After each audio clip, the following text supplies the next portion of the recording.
Hola, hola. Vamos a ver un poquito los conceptos básicos de óptica. Vamos a trabajar exclusivamente con la propagación de la luz. Vamos a estudiar los fenómenos de las ondas. En este caso vamos a ver de la luz, que es una onda electromagnética. Vamos a ver el fenómeno de reflexión y de refracción. La reflexión simplemente es cuando la luz llega a una superficie y regresa al mismo medio. Nada más que ocurre un cambio de dirección, como muestra acá. Pero si tiene incidencia perpendicular, esta línea que ven aquí representa la normal. Entonces, si el rayo incidente se propaga por esta línea perpendicular, o sea, por la normal, la reflexión será por ese mismo camino. La ley de la reflexión establece que el ángulo de incidencia es igual al ángulo de reflexión. Los ángulos que habíamos visto aquí, I y R. Este ángulo R es igual al ángulo de incidencia. Ahí está. El ángulo de incidencia es igual al ángulo de reflexión. Tenemos dos tipos de reflexión. Especular, que es cuando tenemos una superficie lisa, plana, y los rayos que inciden se reflejan, y cuando se reflejan salen todos paralelos. En una reflexión difusa, que es la que ocurre en nuestras ropas, por ejemplo, vamos a tener que los rayos inciden, pero cuando se reflejan ya se pueden cruzar esos rayos, ¿sí? Ya no tienen la misma dirección, ya no son paralelos. ¿Qué es un rayo? Nosotros vamos a usar una línea, una recta, y esa recta va a representar la dirección de la luz, de la energía radiante. Ahora vamos a ver los estudios relacionados con la reflexión. Y eso vamos a poder verlo en los espejos. Tenemos dos tipos de espejos que vamos a estudiar, el espejo plano y el espejo esférico. El espejo plano, desde chiquititos estamos acostumbrados a interactuar con el espejo plano. Entonces podemos saber que la imagen que forma un espejo plano tiene el mismo tamaño, porque nos vemos del mismo tamaño, ¿verdad? Esa imagen se forma detrás del espejo plano. Como se forma detrás y no se puede proyectar, es una imagen virtual. Las imágenes en los espejos planos son también simétricas. ¿Qué quiere decir eso? Que si nosotros colocamos, por ejemplo, la mano derecha, la imagen que vemos da la sensación que es la mano izquierda. Entonces es simétrica al plano del espejo, ¿verdad? Ahora vamos a ver los espejos esféricos. Un espejo esférico tiene una forma de una pelota, ¿verdad? Pero, o sea, por ejemplo, puede ser un globito de Navidad, ¿verdad? De los adornos. En ese caso es un espejo esférico, porque nosotros nos podemos ver si está pulido, si nos podemos reflejar. Como es parte de una esfera, tiene un punto que es muy importante, que se llama foco.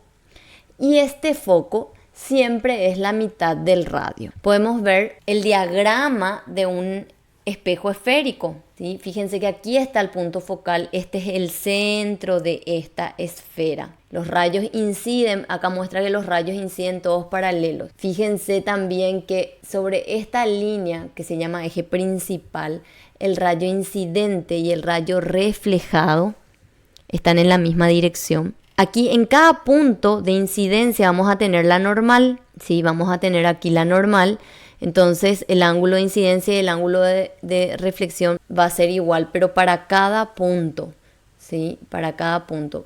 Por más que los rayos reflejados no estén en la misma dirección, se sigue cumpliendo la ley de la reflexión. Acá, por ejemplo, muestra, es un espejo divergente, que los rayos de luz inciden y tratan de llegar al foco y los reflejados salen paralelos. Lo que pasa que es válido el principio de reversibilidad.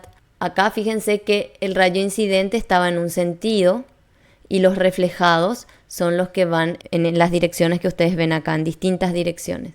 En este caso, los rayos vienen tratando de apuntar a un punto común que se llama foco. Y los reflejados son los que salen paralelos, ¿sí? Paralelos al eje principal. Entonces vimos los espejos planos, los espejos esféricos. Por ejemplo, un espejo esférico. Cómo se forman los rayos de luz. Podemos ver aquí. ¿Qué se dibujó primero? Se dibuja este rayo que pasa por el centro. Llega a este punto. Se va a reflejar sobre sí mismo, dice la teoría. Entonces, vemos solamente una línea acá y acá vemos que está la flecha que termina. Luego, ¿qué tenemos? Tenemos el rayo que incide paralelo al eje principal. Llega a la superficie del espejo y ¿qué tenemos? Tenemos que pasa por el foco. Luego tenemos el rayo que pasa por el foco, llega a la superficie del espejo y fíjense que se refleja paralelo al eje principal. Donde se cruzan los tres rayos, ahí tenemos que se forma la imagen. Bueno, ahora vamos a ver la refracción. La refracción es simplemente el paso de la luz de un medio a otro. Por ejemplo, del aire entra al agua, a una pileta que tiene agua, ¿sí? A un vaso con agua. Entonces hay una relación entre las velocidades. ¿Qué velocidad lleva la luz en el vacío y qué velocidad lleva la luz en el medio en el cual estamos analizando la refracción? La refracción puede estar acompañada de la desviación. Refracción simplemente podemos decir, bueno, es el paso de la luz de un medio a otro medio, que dependiendo del ángulo de incidencia vamos a tener una desviación de la luz. Puede ser que no se desvíe, incida perpendicular a la superficie de separación, entonces forma un ángulo de 0 grados con la normal, lo cual nos da que no se va a desviar. Aquí les dice que la relación de la velocidad de la luz en el vacío y en el medio se llama índice de refracción. Por ejemplo, el índice de refracción para el aire es 1, aproximadamente 1, porque la velocidad de la luz en el vacío y la velocidad de la luz en el aire prácticamente tienen el mismo valor. Entonces es aproximadamente igual a 1. La del agua es 1,3. Si la luz pasa de un medio más rápido a otro más lento, dependiendo de los valores de velocidad que tiene la luz, ¿verdad? Que se propaga como onda, entonces el ángulo de refracción es menor que el ángulo de incidencia. Eso se ve por la ley de la refracción, que vamos a ver más adelante. Entonces, si pasa un medio de mayor índice de refracción a otro de menor índice de refracción, el ángulo de refracción es mayor que el ángulo de incidencia. ¿Está? Entonces, tengo mayor refracción. Como tengo mayor refracción, mayor índice de refracción, voy a tener en ese lado del medio, voy a tener menor ángulo. Entonces, el rayo refractado va a tener un mayor ángulo. Esto se ve también por la ecuación. Y luego, después hay un caso particular que es la reflexión total, que es súper interesante estudiar porque tiene muchas aplicaciones en la vida y nos da muchas comodidades. La ley de la refracción o ley de Snell es lo que les dije acá. N es el índice de refracción. El índice de refracción del medio incidente, de donde viene la luz, por el seno del ángulo de incidencia. Es igual al índice de refracción al cual pasa por el seno del ángulo de ese otro medio. Entonces, cuando nosotros tenemos un índice de refracción bajo, que por ejemplo sería el aire, que es el menor, entonces acá voy a tener un determinado ángulo. Dependiendo de a qué medio pase, vamos a tener el ángulo de refracción. Si este es ángulo de refracción.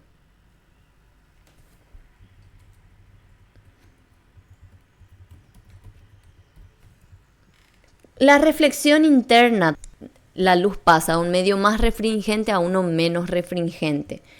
Vamos a ver que siempre ocurre esta reflexión interna, pero en algunos casos nomás vamos a tener que toda la luz es la que se queda en el medio atrapado y es lo que le da como aplicación, una aplicación muy interesante a las ondas como es la transmisión de informaciones. Aquí, por ejemplo, tenemos que la luz está encerrada en este medio, que puede ser agua, y pasa al aire. Entonces, la luz pasa y como forma un ángulo de 0 grados con la normal, está sobre esta dirección. Fíjense que según estudios, solo el 4% queda atrapado en este medio, que es lo que se refleja, que es una reflexión interna. No total, pero es interna. En el segundo caso ya vemos que el rayo incidente, que está acá en un medio más refringente, forma un ángulo con la normal. Se desvía y aquí tenemos la refracción. Acá arriba vamos a medir el ángulo de refracción. Y el reflejado forma el mismo ángulo que el incidente. Tenemos en este caso ya cuando se desvía el rayo incidente un 6% de reflexión interna. En el siguiente caso vamos a tener 25%. Entonces, ¿qué estamos concluyendo? Que a medida que aumente el ángulo de incidencia que tenemos en un medio más refringente con respecto a un medio menos refringente, la absorción va aumentando. Entonces tenemos mayor reflexión interna. Para el 38, por supuesto, vamos a tener también que fue un ángulo mayor. Y aquí, ya cuando prácticamente estamos teniendo el 100%, a partir de aquí, el rayo refractado sale rasante, o sea, prácticamente todo está ya dentro del medio del agua, por ejemplo, si esta es una pileta o un vaso con agua. Cuando tenemos que el ángulo de incidencia es mucho mayor que este es un ángulo crítico, a este ángulo se le llama ángulo crítico, por eso tita C. Entonces tenemos que a partir de aquí ocurre la reflexión total interna. Y aquí es, en el último caso, ya tenemos que sí o sí queda atrapado el 100%. Esos son los conceptos que vamos a ir relacionando de acuerdo a la refracción. Bueno, entonces, ¿qué aplicación tiene la refracción? La refracción tiene aplicaciones en las lentes. ¿Por qué? Porque las lentes son transparentes y los rayos de luz atraviesan esas lentes. Por eso es súper importante estudiar el comportamiento, porque gracias a eso tenemos muchos instrumentos ópticos. Entonces, para una lente, por ejemplo, vamos a tener un centro, un foco, una distancia objeto, una distancia imagen, el radio de curvatura, el tamaño de la imagen, el tamaño del objeto. ¿Qué son las lentes? Las lentes son medios transparentes y homogéneos que vamos a poder analizar cómo se forman las imágenes teniendo en cuenta ciertos rayos luminosos que si tenemos un rayo paralelo se refracta pasando por el foco imagen. Si tenemos un rayo que pasa por el foco objeto se refracta paralelo al eje óptico. Y un rayo que pasa por el centro geométrico de la lente, centro óptico, no se desvía. La intersección de estos tres rayos refractados nos permite conocer la imagen y las características de la imagen. Muy parecido a los espejos. Entonces, ahora vamos a ver dos tipos de lentes. Vamos a ver la lente convergente y la lente divergente. Para la lente convergente tenemos esta representación. Esto es una lente convergente, la lupa, por ejemplo, que se vende en la calle, en los semáforos, y eso es esta. Y su representación para los problemas es una doble flecha. vamos a tener los puntos focales. Fíjense que acá todos los rayos inciden paralelo y se cruzan pasando por el foco imagen. Este es el foco imagen. Y el foco objeto es cuando el objeto está sobre el punto focal o ponemos el punto focal acá sobre el foco, entonces los rayos salen del foco objeto y una vez que se refractan paralelos. Esa es la convergente. En una lente divergente, simplemente la representación, como los bordes son más gruesos. Esta clasificación también que yo estoy haciendo es teniendo en cuenta que las lentes solamente están en el aire, porque pueden encontrar también en los textos de que esa lente se puede utilizar dentro del agua, entonces va a cambiar también el tipo de lente, o sea, la naturaleza, ¿verdad? Los puntos focales para las lentes divergentes, fíjense que tenemos todos los rayos que se dirigen a este punto focal. Entonces, una vez que llegan a esta lente que es divergente, se refractan paralelos. Cuando tenemos una lente divergente y todos los rayos inciden paralelos al eje principal perpendicular a la lente divergente, entonces los rayos refractados tienen una desviación tal que sus prolongaciones pasen por el foco objeto. Las ecuaciones de la lente delgada. La suma de la inversa de posición objeto, la inversa de la posición imagen, se conoce como foco, como distancia focal o doble o una relación de 2 sobre R. Esta ecuación también se llama ecuación del fabricante. Nosotros solamente estamos trabajando con las ecuaciones que yo les estoy mostrando acá es cuando trabajamos en el aire. O sea, nuestras lentes están solamente en el aire. Esto va a cambiar si trabajamos con una lente dentro de un medio. Entonces, fíjense que esta suma es igual a la inversa de la distancia focal. Esta inversa de la distancia focal también se llama convergencia. Podemos ver que relacionando la ecuación 1 y la ecuación 2 nos queda que 1 sobre la posición objeto más 1 sobre la posición imagen es igual a 1 sobre la distancia focal. Imágenes virtuales e imágenes reales. La imagen virtual es aquella que se forma por la prolongación de los rayos y no se proyectan en una pantalla. Se pueden ver a través del instrumento, ¿sí?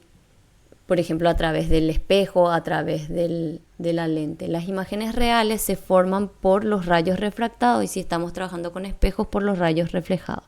Se proyectan en pantallas. Ahora pasamos a la siguiente diapositiva. Entonces, ¿cómo proyectar? Se proyectan teniendo en cuenta los rayos notables que ya se mencionó antes. Y fíjense que acá tengo los 3 rayos. Todo rayo que incide paralelo pasa por el foco imagen. El que pasa por el centro óptico no se desvía y el que pasa por el foco objeto se refracta paralelo al eje principal.